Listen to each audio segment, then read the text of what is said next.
사랑하는 한밭제일 성도 여러분, 저는 이제 4반세기를 여러분들과 함께 울고 웃으며 섬겨온 이 추억의 장을 잠시 떠나 좀 더 하나님 나라의 쓰임을 받고자 선교 여정을 떠나려고 합니다.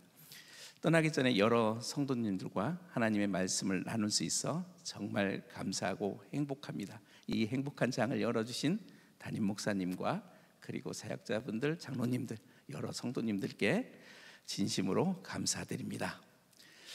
저희 부부가 하나님의 신실한 선교사가 될 수 있도록 간절한 여러분들의 중보기도 부탁드립니다. 오늘 룻기서를 통하여 하나님 나라 대자비라는 제목으로 저와 여러분이 함께 은혜 받기를 축복합니다. 오늘 본문이 속한 룻기서는 자신이 거주하는 땅 베들레헴에서 기근이 들어 모압 지방으로 이주하였다가 다시 모압 지방에서 베들레헴으로 이주를 온 나오미 가족과 룻의 이야기를 담고 있습니다. 그간의 룻기서는 시어머니 나오미에 대한 며느리 룻의 지극한 효성 이야기로, 또는 보아스와 룻의 아름다운 사랑 이야기로 읽혀왔습니다. 그러나 오늘은 관점을 조금 달리해서 룻기서에 나타난 두 유형의 이주민의 형태와 이주의 결과, 그리고 그 속에 나타난 하나님의 데자뷰를 찾아보고자 합니다. 슬라이드 좀 켜주시겠어요? 네. 데자뷰는요, 프랑스어로 이미 보았다는 뜻으로 한 번도 경험하지 못한 일을 언젠가 어디선가 보았던 것처럼 느껴지는 착각이나 환상을 말합니다. 우리 믿음의 공동체도 이 땅에서 하나님 나라를 미리 향유하는 하나님의 나라 데자뷰를 가졌으면 좋겠습니다. 아멘. 오늘 본문 룻기서에 나타난 두 가지 이주민 형태는요, 첫 번째, 하나님이 있는 땅에서 하나님의 없는 땅으로의 이주입니다. 두 번째 형태는 하나님이 없는 땅에서 하나님이 있는 땅으로의 이주입니다. 여기서 하나님이 없다는 땅이란 사실 존재할 수 없습니다. 왜 그러냐면은 하나님은 온 우주 만물에 편재해 계시기 때문입니다. 여기서 하나님이 없는 땅이란 그 땅의 사람들의 마음속에 하나님이 없다는 뜻입니다. 즉 하나님을 믿지 않는다는 뜻입니다. 그럼 먼저 살펴볼 것은 하나님이 있는 땅에서 하나님의 없는 땅으로의 이주입니다. 바로 나오미 가족의 이주 형태입니다. 룻기서 1장 1절 2절 같이 읽겠습니다. 사사들이 치레하던 때에 그 땅에 흉년이 드니라. 유대 베들레헴의 한 사람이 그의 아내와 두 아들을 데리고 모압 지방에 가서 거류하였는데 그 사람의 이름은 엘리멜렉이요 그의 아내 이름은 나오미요 그의 두 아들의 이름은 말론과 기룬이니 유다 베들레헴 에브라 사람들이더라. 그들이 모압 지방에 들어가서 거기 살더니. 네, 1절에서 그 땅에 흉년이 들었다고 합니다. 이주의 원인이 흉년, 즉 기근이었습니다.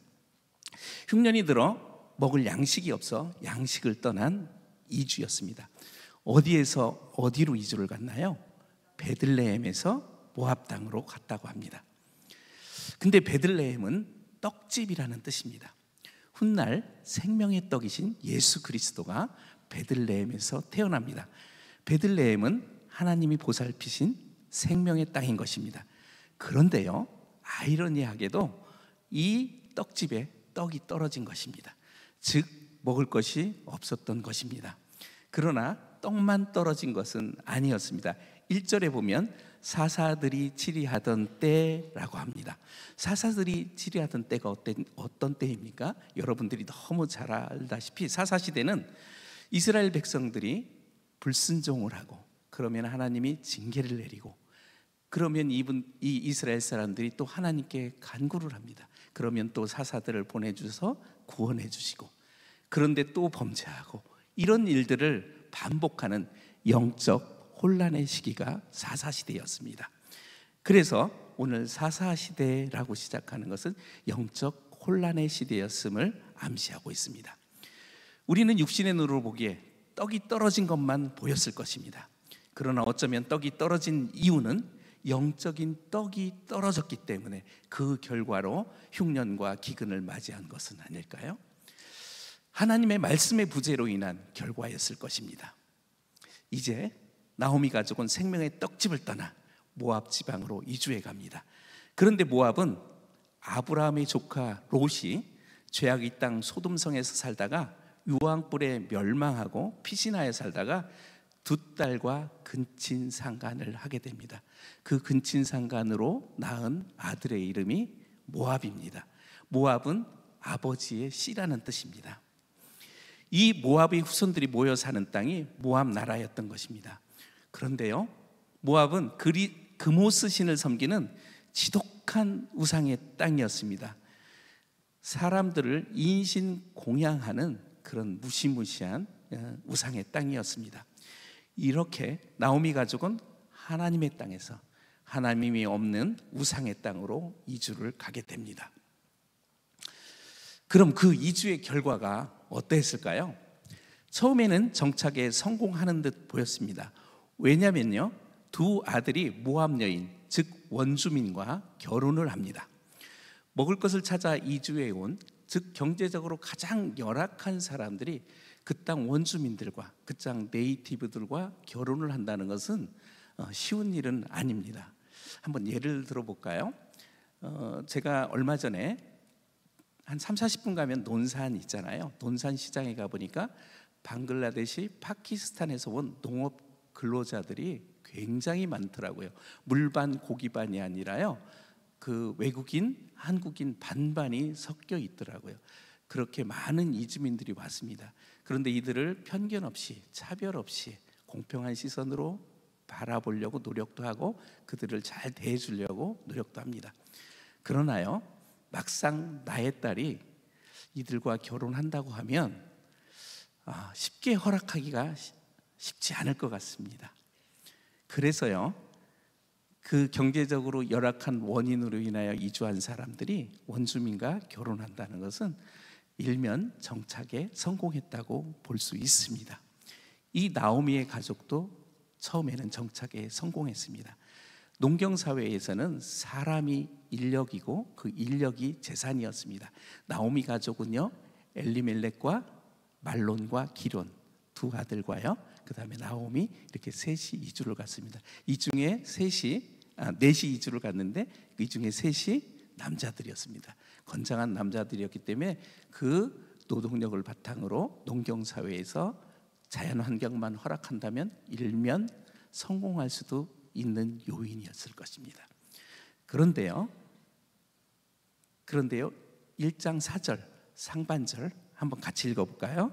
시작. 그들은 모압 여자 중에서 그들의 아내를 맞이하였는데 하나의 이름은 오르바요 하나의 이름은 롯이더라. 네, 원주민 모압 여인들과 나오미 두 아들이 결혼에 성공합니다. 그런데 이 성공은 불과 10년을 넘기지 못합니다. 1장 4절 5절입니다. 같이 읽습니다. 시작. 그들이 거기에 거주한 지 10년쯤에 말론과 기론 두 사람이 다 죽고 그 여인은 두 아들과 남편의 뒤에 남았더라. 아멘. 남편은요 3절에서 이미 죽으셨습니다. 이어 두 아들마저 다 죽어 여인들만 남습니다. 모든 것이 비어진 상태입니다. 그런데요, 이것은 하나님의 징계였다고 말씀하고 있습니다. 룻기서 1장 20절 21절을 보겠습니다. 시작. 나오미가 그들에게 이르되 나를 나오미라 부르지 말고 나를 마라라 부르라.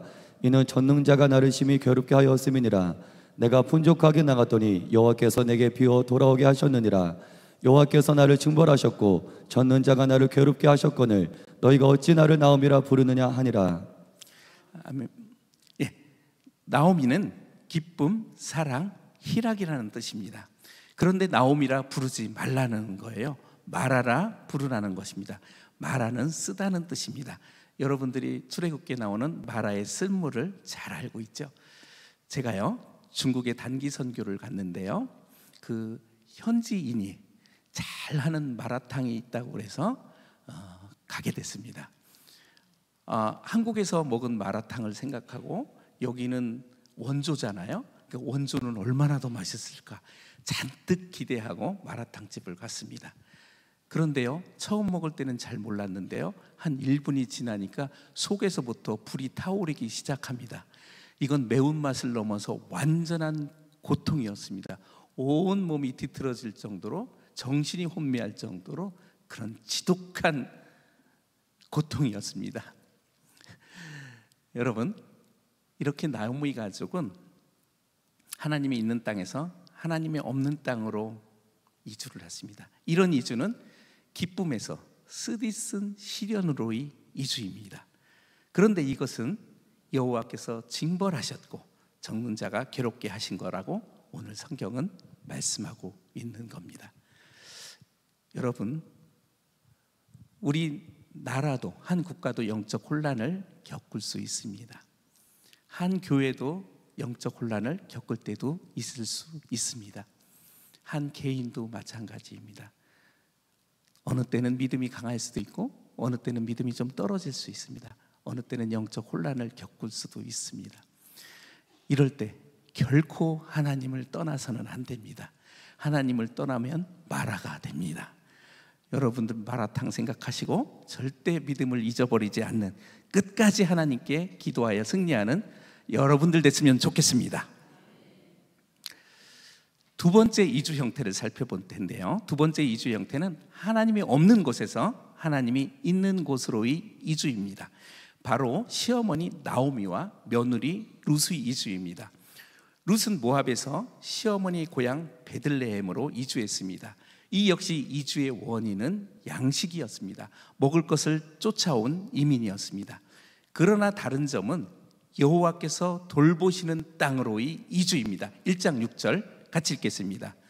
그 여인이 모압 지방에서 여호와께서 자기 백성을 돌보시사 그들에게 양식을 주셨다 함을 듣고 이에 두 며느리와 함께 모압 지방에서 돌아오려 하여. 아멘. 여호와께서 자기 백성을 돌보시사 양식을 주셨다 기록하고 있습니다. 여호와께서 자기 백성을 돌보시는 땅 베들레헴으로 오는 것입니다. 여호와의 백성으로 편입하시는 것입니다. 그리고 오늘 읽은 본문에서 룻의 고백은 단순히 먹을 것만 찾아오는 것이 아닌 하나님이 다스리는 땅, 하나님의 나라로의 입성임을 나타내주고 있습니다. 오늘 본문 말씀 16절 17절 다시 한번 읽어보겠습니다. 시작. 룻이 이르되 내게 어머니를 떠나며 어머니를 따르지 말고 돌아가라 강권하지 마옵소서. 어머니께서 가시는 곳에 나도 가고 어머니께서 머무시는 곳에서 나도 머물겠나이다. 어머니의 백성이 나의 백성이 되고 어머니 하나님이 나의 하나님이 되시리니 어머니께서 죽으시는 곳에서 나도 죽어 거기 묻힐 것이라. 만일 내가 죽는 일 외에 어머니를 떠나면 여호와께서 내게 벌을 내리시고 더 내리시기를 원하나이다 하는지라. 아멘. 어머니께서 가시는 곳, 어머니께서 머무시는 곳, 그 곳은 땅입니다. 즉 영토를 이야기하고 있습니다. 또요, 어머니의 백성이 나의 백성이 되고 해서, 백성은 이미 6절에서 읽었듯이 하나님이 자기 백성을 돌보시사, 자기 백성은 하나님의 백성을 말하고 있습니다. 또한요, 하나님의 어머니의 하나님이 나의 하나님이 되고와 어머니를 떠나면 여호와께서 내게 벌을 내리시기를 원하나이다 하는 것은 하나님의 통치와 주권, 다스림을 강력하게 인정하는 고백이었던 것입니다. 이것이 룻의 고백입니다. 이는 하나님 나라 구성 3요소, 영토, 또 뭐죠? 영토, 백성, 주권. 이 영토, 주권, 백성이 골고루 갖춰진 하나님의 나라로의 입성을 나타내고 있는 것입니다.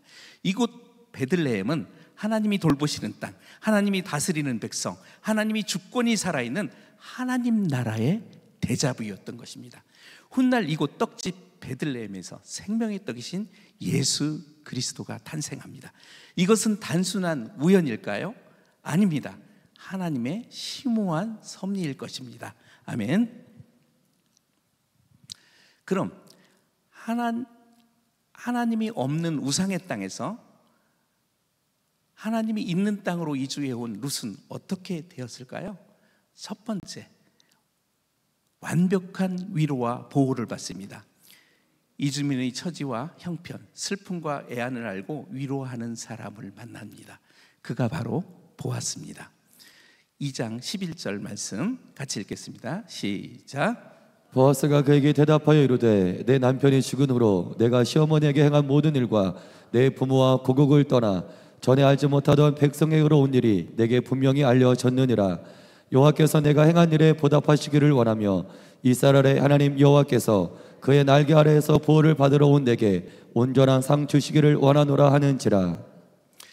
보아스는요, 이주자 룻, 이방인 룻의 부모와 고국을 떠난 슬픔과 외로움을 알아 위로할 뿐만 아니라 여호와께서 온전한 상 주시기를 기도해주는 심리 정서적 지원뿐만이 아니라 영적인 지원, 그리고 여러분들이 잘 아다시피 룻이 보리 이삭을 주스러 나갔을 때 사환들을 시켜서 일부러 보리 이삭을 흘려놓도록 그런 세심한 배려를 아끼지 않습니다. 그리고 물질적으로 도와주고 하나님께 축복을 빌어주는 온갖 배려를 아끼지 않습니다. 결국에는요, 기업 물을 자의 의무를 다하여 룻을 아내로 맞아들입니다. 이런 보아스의 배려는 룻으로 하여금 하나님의 대접이요, 하나님의 형상을 느끼게 하기에 충분한 것이었습니다. 그 증거를 여기서 유추해 볼 수 있습니다. 2장 12절에서 룻을 위한 보아스의 기원은 하나님 여호와께서 그의 날개 아래 보호받으러 온 내게 온전한 상 주시기를 원하노라. 이렇게 하나님 여호와께서 하나님의 날개로 보호해 줄 것을 기도하는 것입니다. 이에 대한 룻의 반응은요, 3장 9절에서 나는 당신의 여종 룻이오니 당신의 옷자락을 펴 당신의 여종을 덮으소서. 저는 닭을 길러보지는 않았는데요, 어느 동화책에서 본 적이 있습니다. 닭장에 불이 났습니다. 그런데요, 나중에 거기 가보니 어미닭은 불에 그을려 죽었는데요, 새끼 병아리는 어미닭 날개 속에서 살아있더라는 겁니다. 하나님 여호와께서 자기 생명을 아끼지 아니하시고 당신의 아들을 이 땅에 보내주셔서 날개 아래 보호하시듯이 우리를 생명을 구원해 주신 그것이 하나님의 사랑입니다. 이렇게 하나님의 사랑으로 룻을 보호해 줄 것을 요청한 보아스였지만 룻은요, 나는 당신의 여종입니다. 그러니 당신의 옷자락으로 나를 덮어주소서라는 말로 보아스에게 반응합니다. 여호와의 날개로 덮어 보호하실 것을 보아스의 옷자락으로 덮어 대신 보호하여 줄 것을 간청하는 것입니다. 룻은 보아스에게서 하나님의 데자뷰를 본 것입니다. 하나님의 형상을 발견한 것입니다. 하나님의 사랑을 느낀 것입니다. 이주의 결과 또 하나는요, 풍성한 생명의 축복을 받습니다. 우상의 땅으로 가 남편과 자녀가 모두 죽은 나오미와는 달리 룻은 풍성한 생명의 축복을 받습니다. 생명을 살리는 생명의 회복자가 됩니다. 4장 13절에서 22절 일부만 시간상 발췌했는데요, 한번 같이 읽겠습니다. 시작. 이에 보아스가 룻을 맞이하여 아내로 삼고 그에게 들어갔더니 여호와께서 그에게 임신하게 하심으로 그가 아들을 낳은지라. 이는 내 생명의 회복자이시며 그의 이름을 오벳이라 하였는데 그는 다윗의 아버지인 이새의 아버지였더라. 보아스는 오벳을 낳고 오벳은 이새를 낳고 이새는 다윗을 낳았더라. 단순한 축복이 아닌 어마어마한 전무후무한 역사적인 축복을 받습니다. 그의 증손으로 이스라엘의 가장 위대한 왕 다윗이 탄생합니다. 그뿐만 아니라 다윗의 계보를 통하여 메시아 예수 그리스도가 탄생하게 됩니다. 예수 그리스도가 십자가에서 피 흘려 죽어주심으로 인류의 죄를 대속해 주신 것입니다. 그리하여 온 인류를 구원하신 것입니다. 풍성한 생명의 열매를 맺는 것입니다. 이렇듯 룻과 보아스는 인류 역사상에서 가장 영광스러운 가문을 이루었다고 해도 과언이 아닙니다. 이 이방 여인 룻, 이주자 룻, 이가 하나님이 다스리는 하나님의 땅으로 오고 하나님의 사람들을 만나 위대한 생명의 역사를 이뤄내는 것입니다. 사랑하는 성도 여러분, 하나님의 계신 땅에서 하나님의 없는 땅으로 이주는 철저한 실패입니다. 그리고 죽음이었습니다. 그러나 하나님의 없는 땅에서 하나님의 있는 땅으로 이주는 위로와 보호와 영원한 생명입니다. 성도 여러분, 성경에서뿐만 아니라 오늘날 우리에게도 이런 이주민이 있습니다. 우상의 땅 북한에서 먹을 것을 찾아 신앙의 자유를 찾아 대한민국으로 이주한 탈북민들입니다. 이들은 하나님이 없는 땅, 주체사상과 김일성 부사의 우상으로 찌든 땅 북한에서 하나님을 경배하는 하나님의 백성이 있는 여러분들에게 이주를 온 것입니다. 룻이 느꼈던 고향을 떠나고 부모 형제를 떠나온 이주민의 아픔과 슬픔, 사무치는 그리움이 있는 것은 너무나 자명한 일입니다.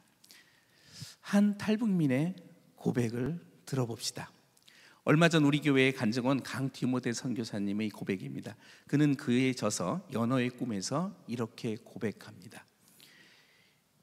연어의 꿈, 나에게는 꿈이 있습니다. 바다를 거슬러 고향으로 가는 것입니다. 삶의 추억이 묻어있는 곳으로 은빛 연어들과 함께 갑니다. 드넓은 바다에서의 훈련은 험난한 물길을 거슬러 올라갈 수 있는 힘을 갖게 하였습니다. 생명을 후대에 전할 사명이 있기에 모든 시련을 견딜 수 있습니다. 꿈이 있어 행복하고 고향을 떠올릴 수 있어 행복한 연어입니다. 그는 이 책에서 자신을 연어라고 합니다. 연어는 어떤 물고기입니까? 고향을 떠나 드넓은 바다에서 살다가 죽을 때가 되면 기꺼이 거친 강물을 기어이 거슬러 올라가 자기가 태어난 고향으로 돌아가 생명을 낳고 죽습니다. 강디모데 전도사님도 기어이 고향으로 돌아가 그리스도 예수 그리스도의 생명을 낳겠다는 진정한 향수병 환자임에 틀림없습니다.